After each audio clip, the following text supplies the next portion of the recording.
Greetings, Earthlings.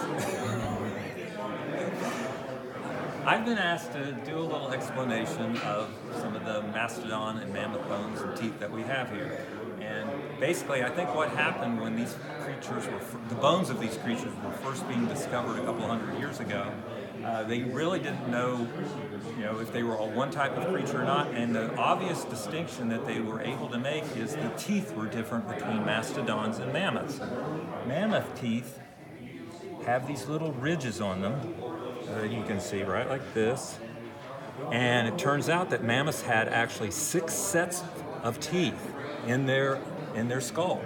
And as these teeth wore away, new teeth dropped down and pushed forward and eventually pushed the ends of these out. And that's probably why we have these little segments like this that have already, this tooth has become useless out here and a little bit left on it.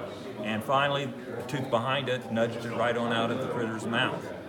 And this gives you a kind of like an idea of just one tooth. And again, this thing probably came down another 4 inches or so.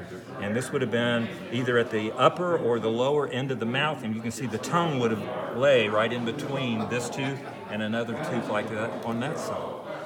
And if we come down here and we look at the mastodon teeth, you can see that they are definitely distinctive looking compared to the mammoth teeth. They've got these little peaks, and they're called mastodon teeth simply from the Greek word for breast. And these look like the end of a breast sticking up. And you can see the nice enamel coating on this. And this particular specimen, you can actually see the root where it would have attached to the jaw of the animal. And there's even some of the jawbone still preserved inside of it. Here's another nice example.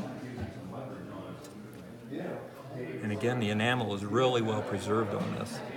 Beautiful, beautiful. And distinction, mastodon and mammoth. You can see they look very similar. They both had hair. The mastodon had a longer, thicker tail than the mammoth did as well. And if you were to look to the modern day descendants, this would be a good comparison of that. This shows you the Columbia mammoth.